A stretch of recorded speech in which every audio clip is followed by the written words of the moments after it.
Macaafa Saamu'eel isa duraa boqonnaa tokko lakkoofsa 9 akkas jedha. Gaaf tokko Shiiloo utuu jiranii nyaatanii erga dhuganii booddee Haannaan kaatee hin dhaabatte. Eeliin lubichi garuu michichila balbala godoo qulqullaa'aa isa kan Waaqayyoo bukkee barcuma irra hin taa'aa ture. Haannaan garaan isheetti guddaa gadditee mararamtee boo'aa Waaqayyoon in kadhatti turte. Yeroo sanatti isheen yaa Waaqayyo gooftaa maccaa rakkinaan garbittii keetii ilaalte yoona yaadatte yoona irraanfachuudhaa baatte.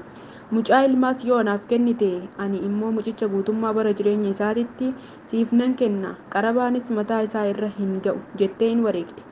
Haannaan ittuma fuftee kadhachaa yeroo turtetti Eeliin tottochaa afaan isheetii in caqasa ture. Sababii Haannaan garaa ishii keessatti kadhattuu fedhii ishii duwwaatu tottocha'a malee sagaleen ishii hin dhaga'amu ture. Eeliin kana irratti in machoofte ishee se'ee dubartittiidhaan ati amma yoomitti machooftaa? Daadhii wayinii kana dhaqii of keessaa baasi jedheen. Haannaan garuu deebisteefi waa'uu yaa gooftaa koo ani daadhii wayinii yookiis dhugaatii nama macheessu hin dhugne.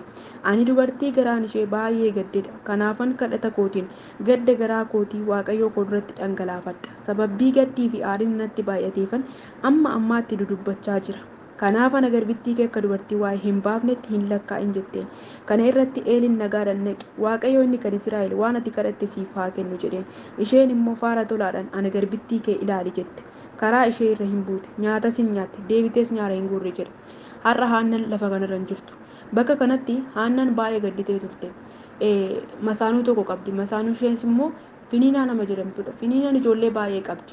Yeroo gara Yerusaalem dhaqanii Waaqayyo gooftaa machaatiif aarsaa dhiyeessuu dhaqanitti Finiinaan ijoollee ishee wajjiniin gammadaa galata dhaqxeetu dhiyeessitee galte. Haannaan garuu kophaa ishii waan taateef yeroo hunda gaddi isheetti dhaga'ama. Finiinaan tun yeroo hundumaa Haannaan akka ishiin maraattee akka ishiin boosse akka ishiin gadditudha yeroo hunda kan ishiin barbaadde. Haannaan garuu rakkina garaa ishii kana namni ishiidhaaf hin agarre. Abbaan manaa ishee Eeliin maal ittiin jedha? Ani ijoollee 10 irra siif hin caalu ittiin jedha. Gaddi Haannaadhaa waa'ee abbaa manaa miti. Gaddi Haannaadhaa waa'ee nyaataaf dhugaatii miti. Gaddi Haannaadhaa dhugaatii nama macheessuu miti. Gaddi Haannaa maal ture? Mucaa dhala dhabde. Haannaan garuu garaa ishii kana namni gadi bu'ee ilaaleef hin jiru. Haannaan yeroo hunduma gumgumaa deemti. Haannaan yeroo hunda boo'aa deemti. Garuu rakkina ishii kana namni bira ga'eef hin jiru. Haannaan rakkina garaa ishiitti itti gubachaa, itti boo'aa, itti gaddaa, lafee ishii kan itti cabe, garaa ishii kan itti baay'ee gaddee rakkinni ishiidhaa dhala hin qabdu Haannaan. Dhala akka hin godhamne immoo Waaqayyotu gadaamessa ishii cufee jedha kara gadiitti gadi siqnee dubbifanne jechuudha. Waaqayyo gadaamessa Haannaa waan cufeef Haannaan dhala godhachuu hin dandeenye jedha. Kana immoo Finiinaan ittiin waqqasti yeroo hundumayyuu maseentu dhageettii in arrabsitii jechootan ishii tuqxee in dichisiifteedha sagaleen Waaqayyo akka ishiin duttu hin taasiste jedha. Har'a Haannaan lafa kanarra hin jirtu. Obboleettii koo obboleessa koo wanta baay'eetti rakkachaa jirta ta'a namni sagalee kana dhaggeeffachaa jirtu akka Haannatitti namni si bukkee jiru siif hubachuu dhiisuu danda'a. Haannaa bira yeroo sanatti Eeliin dhaabbatee hin jiru. Haannaan afaan ishiitiin ol baastee kadhattee utuu hin taane garaa ishiitti waan kadhattuuf hidhii ishii qofatu totocha'aa jedha sagaleen kun iddoo kanatti maal ittiin jedhe Eeliin lubichi ati dubartiin nana amma yoomitti machoofta dhaqiitii daadhii wayinii kana of keessaa baasittiin jedhe garuu Haannaan rakkoo ishii machiidha laata lakki.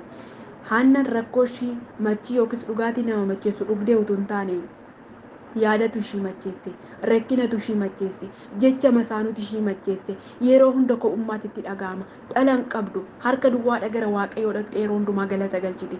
Warri kun masaanuun shiifaa ijoollee qabu, ijoollee ofiitiin marfamtee galata galchuudhaaf gara Yerusaalemitti ol baati, gara mana Waaqayyootti ol baati. Garuu Haannaan yeroo hundumaa harka ishii duwwaa, yeroo hundumayyuu gaddaa mataa lafa godhaa.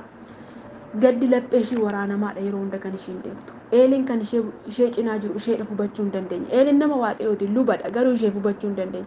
Abbaan manaa ishee rakkina ishii kana isheedhaaf hubachuu hin dandeenye. Masaanuu ishii taanaan immoo akka ishiin ittuu maraattu, akka ishiin ittuu duttee akka ishii Waaqayyoo irratti kaatu, akka ishii yeroo hunda gaddaa deemtudha kan ishiin taasiste. Namni siif hubachuu hin danda'u rakkina kee. Namni ayisuush jabaadhu siin jedhu utuu hin taane akka ati ittuu maraattu, akka ittuu ati qalbii gattu, akka ati ittuu Waaqayyoo irraa fagaattu, akka yeroo hunda ijji kee imimmaan hin duudee deemu, akka yeroo hunda gaddi garaa kee si waraanudha namni kan si taasisu. Namni siif hubachuu hin danda'u utuma cinaa kee jiru maaltu akka si rakkise, maaltu akka garaa kee si qabe, maaltu akka yeroo hunda si gumgumsiisaa deemu, maaltu akka qalbii kee si cabse namni siif hubachuu hin danda'u. Waaqayyo garuu utuu ati ittiin himatin iyyuu garaa kee keessatti maaltu akka si rakkise, maaltu akka si dhaphise, maaltu akka bahaaf gala kee si dhiphisee jiru, maaltu akka ba'aa sitti ta'e utuu ati ittiin himatin iyyuu hin beeka. namni yoo ati uffata jijjiirrattu yoo ati ilkaan keetiin seeqxu waan sitti tolee jiraattu itti fakkaachuu danda'a. Waaqayyo garuu keessa garaa namaa arga. Waaqayyo garuu gadda laphee namaa cabse arga. Waaqayyo waan namni itti gumgumaa deemu, waan mataa nama gadi qabachiise, waan yeroo hundumayyuu boqonnaa nama dhoowwu utuu nu itti isatti himatin iyyuu inni hin beeka. Akkas goote Haannan Waaqayyoon garaa isheetitti kadhatte. Yaa Waaqayyo jette, mucaa dhalaa naaf kenni jette, dhala mucaa naaf kenni jette. Ani garaa koo keessatti addaan of si baasa jette raawwatte mucaa kanaaf Waaqayyoodhaaf galchii akka kennitu in kakatte. Qarabaan mataa isaarraan ga'u jette Waaqayyoof wareega goote utuu ganaa akka dhala godhattu hin beekin, utuu gadaamessa isheetitti dhalli hin godhatamin ganaa Waaqayyoodhaaf kakuu galte mana Waaqayyootitti akka galchitu, galchii goote akka guddistu, Waaqayyoof kennaa goote dabarsite akka kennitu waadaa galte. Guyyaa sanarraa kaastee jedha Haannan nyaata sin nyaatte, dhugaatii sin dhugde, deebitee nyaara sin gurre, hin gaddine si jedha.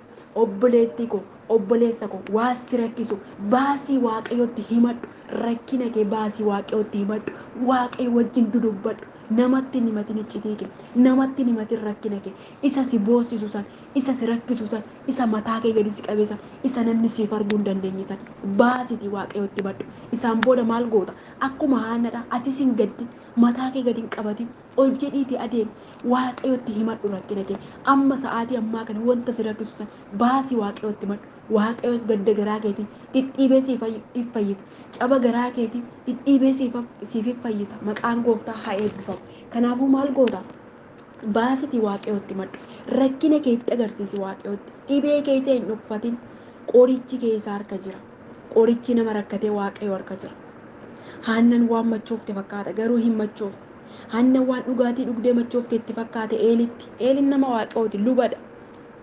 Garuu rakkina Haannaa hubachuuf hin dandeenye. Rakkina Haannaa kan hubatu Waaqayyoon qofaadha. Gadda ishiis immoo kan gammachuutti jijjiiru Waaqayyoon qofaadha. Haannan ergasii deebitee nyaara sin gurre waggaatti garuu ilma baattee kaasuu guuttattee galataan gara Waaqayyootti deebitee dhufte. Akkuma jette iyyuu immoo Saamu'eel mucicha fuutee mana Waaqayyootitti galchii gootee hin kennite. Saamu'eel amma har'aatitti iyyuu macaafa qulqulluu keessatti seenassaa kan mootota dibe ta'ee raawwatee amma ammaatitti maqaan isaa kaa'amaa jira. Ijoolleen Finiinaa garuu amma ammaatitti maqaan isaanii eenyu akka ta'e iyyuu hin beekamu. Finiinan ijoolleen qaba jettee Haanna irratti of jajaa haa jiraattu iyyuu malee, Haanna irratti of haa jajju iyyuu, Haanna irratti of haa gurguddistu malee ijoollee ishee amma har'aatitti macaafa qulqulluu keessatti seenaa tokko hin galmeesse. Saamu'eel garuu inni baroota hedduu booda inni Haannan akkasitti abdiidhaan eeggachaa turte, inni ishii Waaqayyoo fuulduratti gadda ishiitti agarsiifattee Waaqayyoos immoo dhala ijaa baasu ishiidhaaf kenne. Dhala ijaa baasu. Dhala amma har'aatitti macaafa qulqulluu keessatti maqaa isaa ol ka'ee jiru. Mootota kan dibe. Saa'ol harka isaatitti dibame. Daawit mootichi harka isaatitti dibame. Saamu'eel raajii guddaa ture. Mana Waaqayyoo keessatti Waaqayyoo yeroo hundumaa hojii isaa ittiin hojjetachaa ture. Gaafa harki Waaqayyoo namaaf ka'e, wanti Waaqayyoo namaaf kennu wanta gatii xiqqaa qabu yookiis immoo wanta maqaa hin qabne miti.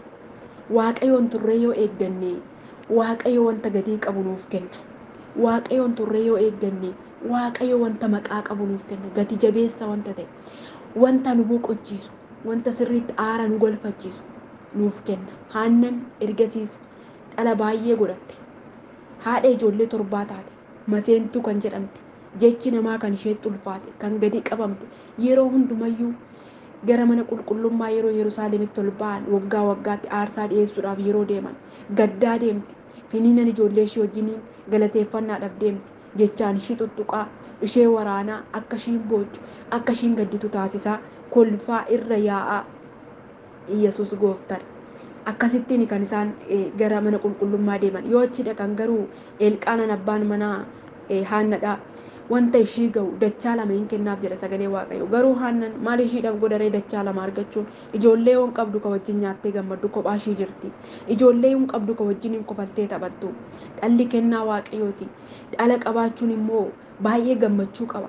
garuu haannan isa kana dhabdee yeroo hundumaa watwaataa deemte yeroo hundumayyuu ijji ishii imimmaan irraan qoodhu yeroo hundumayyuu gaddaan rukutamtee deemte laphee ishii yeroo hundumayyuu waraanamaadha dubartii akka machooftutti ilaalamtedha haannan utuun machaayin utuun dhugin utuu daadhii wayiniin dhugin nama machooftuu taate har'a namoota baay'eetti rakkinni kee kun machooftuu si taasisuu danda'a maraattuu fakkaachuu dandeessa nama fuulduratti akka waan qalbii gattee ta'uu dandeessa nama homaa waa hin baasne fakkaachuu dandeessa garuu ati rakkina si rakkise beekta namni siif arguu hin danda'u waaqayyo garuu yaada garaa namaa hubatee hin beeka garaa namaas inni fonqolchee hin arga akeeka garaa namaa ilaala inni gaddana warra gaddanii irraa hin kaasa rakkina warra rakkatanii irraa hin kaasa rakkisaa namaarra deemaa hin dhufa inni waaqayyoon garaadhaan yoo barbaaddatan waaqayyo fuulduratti gadoo jedhan waaqayyo ol nama qaba waaqayyo gaaffii namaatti deebii hin laata waaqayyo gatee nama dhiisu waaqayyo waan garaa namaatti ulfaate hin argain isa fuulduratti wanti hundumtiyyuu dubbii isaa fuulduratti wanti hundumtiyyuu saaqamaadha yaanni garaa namaa isa fuulduratti mul'ataadha yesus gooftaa kanaafuu rakkina kee itti madhu wanta maraataa si fakkeesse sana wanna maraattuu si fakkeesse sana akka waan qalbiin qabneetti kan si fakkeesse sana ati baasiti waaqayyotti agarsiifadhu waaqayyos akkuma haannarraa uffata gaddaa irraa tarsaase akkuma seenaa moofa'aa sana irraa haaresse waaqayyo seenaa kee hin haaressa sa'aatii ammaa kanatti sagalee kanaan yeroo dhaggeeffattutti gadda laphee kee rukute isa yaaddoo sitti ta'e sana baasiti waaqayyotti agarsiisi wanta haannan abdii kutattee turte dhalasin argatti seene garuummoo waaqayyoon hin kadhatte waaqayyoon erga kadhattees immoo abdii godhatte deebitee nyaara hin gurre deebitees immoo nyaata hin laganne hin nyaatte hin boonyes nyaaras hin gurre hin gammadde sababni isaa waaqayyo ishiin kadhattu kun akka isheedhaaf kennu amanteerti waan ta'eef deebitee nyaara hin gurre eelin lubichis maal ittiin jedhe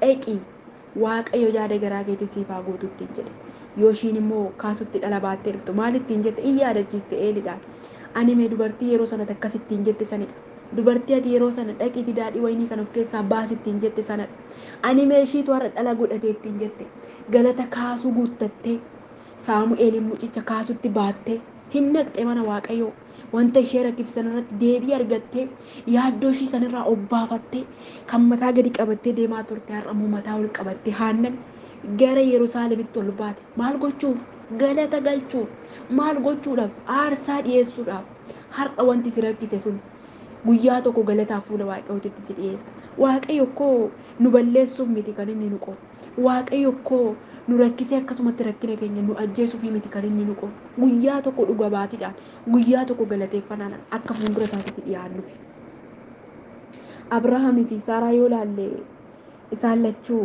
umrii isaanii lafa guureera deemaniiru abrahaamis taanan nama waggaa 100 dhalaa argatedha haannan immoo ifama saaraan immoo nama waggaa 90ti waggaa 90 jechuun har'a yeroo amma keessa jirru kanatti yoo laalle dhala argachuu dhiisiti namni kun ka'eetumayyuu ofiin gadi ba'ee ol deebi'uu hin danda'a jennee yoo tilmaamne tilmaaman taane keessa nu galcha garuu karaa waaqayyoo irra dhufuu fi karaa nu irra isa eegnu tokko miti nuti karaa lixa biiftuutiin eegna bakka biiftuun lixxeertii dhimmi koos darbeera waaqayyo sichi na yaadatu dhimmi koo hirraafatameera galmeen koo cufameera jennee waaqayyoon abdii kutannee dhiisuu dandeenya waaqayyo immoo ganaadha lakkii biiftuun kee ganaa ba'aa jirti jedheen garaa ba'aa biiftuutiin nutti mul'ata nuti garaa lixaa isa eegna bakka xumurameera amma yeroon galgalaa'eera sichi kan koo abdiin citeera humtuu naaf bu'aa naaf hin qabu jennee abdii kutannee jireenya keenya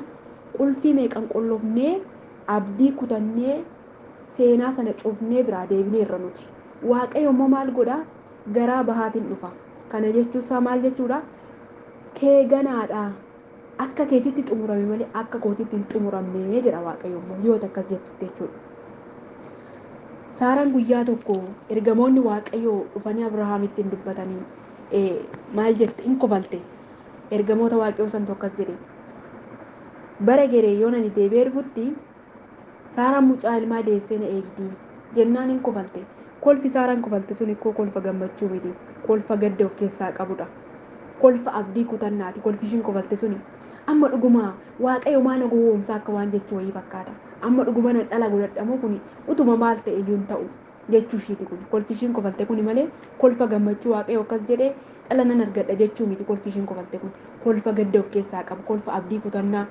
kolfa amantii of keessaa hin qabne bakka an dhalan godhadhu jettee an abdii kutatteedha kan isheen kofalte Saaraan iddoo sanatti. Yeroo sanatti maaliif kofaltaa ittiin jennaan lakkiin kofallee jette sodaatte immoo hin gante jechuudha iddoo sanatti. Garuu waaqayyo akkuma dubbate dubbisaatiif amanamaa waan ta'eef Saaraa fi Abrahaam dhala maqaa isaaniitti waamamu argatan. Innis Yisihaaqidha. Waggaa 25 booda kakuu baroota baay'eedhaaf waaqayyo kakuu galeefi akka cirrachaatti godha. Eliyaazarii miti kan si dhaalu isuma jilba kee keessaa bahu si dhaala. Ati Saararraa dhala argatta jedhee waaqayyo kakuu galeef. Agartanii obboloota koo waaqayyo kakuu isaatiif amanamaadha. Dubbisaa baay'ee kabaja. Waaqayyo dubbisaa baay'ee kabaja. Waaqayyo dubbisaatiif amanamaadha. Dubbisaatiif baay'ee of eeggata waaqayyo. Dubbatee akkasumatti hin dhiisu. Namatu dubbatee dubbii keessa deebi'a. Namatu dubbatee dubbisaatiif hin amanamne malee waaqayyo yeroo kamiyyuu dubbisaatiif amanamaadha. Inni dubbisaatiin lafa kanaaf samii kana uume waan ta'eef sagalee isaatiin uume waan ta'eef sagalee isaa baay'ee kabaja. Kakuu isaatiif baay'ee of eeggata. Abrahaamii fi Saaraan garuu kakuu sana utuu eegini waaqayyo baqqaa tureera. Waaqayyo dhiiseera jedhanii kakuu sana eeggachuu dhiisuudhaani akkasittiin jette Saaraan guyyaa tokko. Ani sichi dhala narraan argattu waan ta'eef ani nama maqaa koo ittiin waamamuun barbaada. Hojjattuu koo kana bira gahiiti. Isheen mucaa maqaa kootti waamamu akkanaaf deessu taasisittiin jettee hojjattuu ishii sana fuutee Abrahaamiif hin kennite. Agartanii kakuu waaqayyo dhiisuudhaan karaa waaqayyo irra dhufu dhiisuudhaan waaqayyo bakka nu kaayetti kakuu nuuf kenna malee bakka nu kaayetti wanta nu kadhanne nuuf kenna malee bakka waaqayyo nu kaayee sana dhiisnee deemnee irigittiyyuu argachuu hin dandeenyu. Namni tokko yoo wal beellame bakka dhaabbataa tokkotti wal beellama. Bakka dhaabbata isaatti yoo wal beellaman inni beellama dursee argame sun bakka itti walii galan sana dhiisee yoo deeme wal arguu hin danda'an namoonni sun. Nama tokkorraa mi'a naa fidi bakka akkanaattan si eega yoo jetteeni nama san gattee yoo deemte sa'aatii sana hanqistee yoo deemte namni sun dhufee iddoo sana si ilaalee yoo dhabe mi'a isaa fudhatee deebi'ee gala. Yookiin immoo yeroo biraatti sii dabarsa. Guyyaa biraatti sii dabarsa. Kanaafuu ammas ganaa xaartee laffaatee lifaatii keetiin ammas deebitee dhuftee mi'a san fudhatta jechuudha. Garuu kuni balleessa mataa keenyati. Yeroo hundumayyuu nuuf kakatamaa nutti dubbatama garuu otoo nuun raawwatiffaa lafarraa harkifame waaqayyoon irraanfate hin irraanfanne lakki. Nutu iddoo waaqayyootti nu eegu sana dhiisee deeme. Nutu iddoo waaqayyootti nu beeku sana dhiisee deeme. Kanaaf jecha waaqayyo wanta nuuf fidee dhufuudhaaf jedhe sana bakka inni nu ol kaa'ee deeme waan hin jirreef jecha kakuun keenya lafarra dheerata. Saaraa fi Abrahaamis mucaa yeroo xinnoo keessatti argachuudhaaf ka'an Saaraa dhiisee Abrahaam Saararraa argatta kan waaqayyo ittiin jedhe Aggaar bira dhaqe.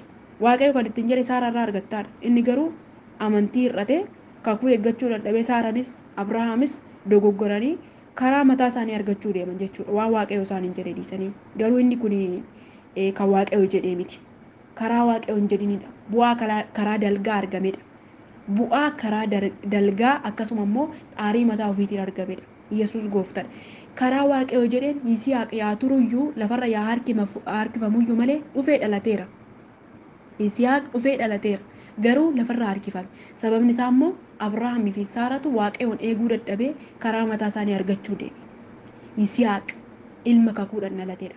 Yisihaaq jechuun hiikni maqaasaa hin kolfa. In gammachiise Saaraa dhufee. In gammachiise. Yisihaaq sanyii Abrahaam isa dhugaa isa waaqayyo irraa argamedha. Maqaan Abrahaamis isatti waamame. Amma har'aatti Ishmaa'eel otoo hin taane karaa Yisihaaqidha hiddi Abrahaam kan lakkaawwamu. Qomoon Israa'elootaa kan lakkaawwamu Abrahaam, Yisaaq, Yaaqoob jedhee achi as dhufa. Agartanii waan waaqayyo jedhe yoomiyyuu otoo raawwanne nafu. Nurraa kan eegamu waaqayyoon abdiidhaan eeggachuu, yoo kadhanne amantiidhaan kadhachuu, fuula isaa eeggachuu, waan kadhanne sana akka waan isarraa fudhanneetitti lakkaa'uu kanadha kan nurraa eegamu. Waaqayyoon kadhanne amma immoo waaqayyo harkaa fuudheerra. Namoonni tokko waaqayyoon hin kadhatu takka turanii waaqayyo harkaa fuudhu itti rakkatu waaqayyo sitti kennee dhiisa. Otuma rakkatanuu rakkina isaanii sana otoo deebii sittiin argatiin otoo furmaata sittiin argatiin akkasumatti hafa. Sababni isaa waaqayyo itti kennanii deebisanii harkaa fuudhaniiru. Waaqayyoon kadhanne waaqayyo itti kennine dhiisne akkuma Haannaa sanitti guyyaa tokko galataaf fuuldura isaatitti dhiyaanna. Waaqayyoon itti kennine immoo bu'aa karaa dalgaa akkuma Saaraa fi Abrahaam argachuu deemna taanaan yoomiyyuu milkaa'uu hin dandeenyu. Yoomiyyuu maatii sana gidduutti lolli uumameera. Abrahaamii fi Saaraa gidduutti lolli uumameera waa'ee Ishmaa'eel. Kun rakkina mataa isaaniitiin ofitti fidanidha. Dhumarra immoo Aggaarii fi Ishmaa'eel manaa baasii ittiin jette Saaraan. Agartanii rakkina mataa isaaniitiin ofitti fidanidha inni kun. Rakkina mataa isaaniitiin ofitti fidanidha. Karaa waaqayyoo isaan barbaadu dhiisanii garaa biraa deeman xaarii karaa biraa. Waaqayyoo jannata Eden keessatti Addaamii fi Hewaan akka isaan dhaaba san keessa jiraatan waan isaan nyaatanis itti agarsiisee hojii isaanis isaan qabsiisee akka isaan biqiloota waan achi keessa jiru kunuunsan itti agarsiisee deeme. Isaan garuu sagalee kara biraa dhaggeeffatanii kara biraa deeman hojii isaanii waan achi keessa ta'anii dhiisanii kara biraa deemanii achumaan biqiltuu isa waaqayyo nyaatin ittiin jedhe ija mukaa sana nyaatanii qullaa ta'an hin dhokata waaqayyo fuulduraa. Waaqayyo yeroo dhufu Addaamii fi Hewaan akka isaan bakka san hin jirre hin beeka. Garuu maal ittiin jedhe Addaam ittiin jedhe eessa jirtaa dheen. Waaqayyo kan inni barbaadu bakka isa itti ol kaayee deeme sana bakka isa ol kaayee bakka jalqabaa sana achitti isa barbaada. Addaam immoo dhokateera. Waaqayyo akka Addaam dhokate hin beeku hin beeka. Garuu bakka jiru haa himatu ofii isaatiif. Waaqayyo kan inni barbaadu bakka jalqaba itti ol kaayee deemedha. Akka jalqaba isa ol kaayee deemetti arguu barbaada Waaqayyo. Akka inni gufatee kufes immoo hin beeka. Addaam dhokateera. Waaqayyo bakka inni jirootuma beeku eessa jirtaa ittiin jedhe. Maaliifin bakka inni kaa'een jiru waan ta'eef. Kanaafiyyuu akka Abrahaam Saaraa karaa dalgaa argachuu deemnu otoo hin taane kakuu keenyaaf Waaqayyoon kadhanneerraa jabaannee fuula Waaqayyootti kakuu keenyaaf of eeggachuu qabna. Bakka Waaqayyoon ol kaa'ee deeme bakka itti Waaqayyoon walii gale sana dhaabbachuu qabna. Bakka keenya sochoonee Waaqayyo kadhata keenya nuuf fidee yeroo dhufutti nuti bakka san hin jirru waan ta'eef kadhanni keenya kantu akkasumatti hafa.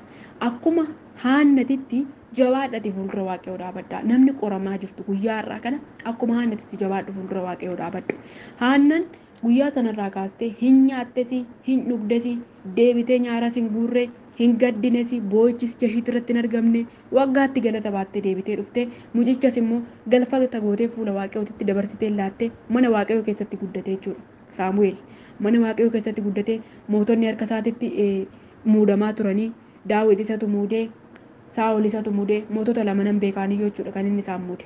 Macaafa qulqulluu keessa tokkoffaa Saamu'eel dhaqxanii dubbifattan in argattu jechuudha. Maqaan gooftaa keenyaa haa eebbifamu. Egaa namni rakkate akka rakkatetti nafu. Namni si cinaa otoo jiruyyuu rakkina keessi hubachuu dhiisuu danda'a. Namni si cinaa otoo jiruyyuu karaa dalgaa si hubata. Dhimma joofte siin jedha. Dhimma raatte qalbiin qabdu siin jechuu danda'a namni.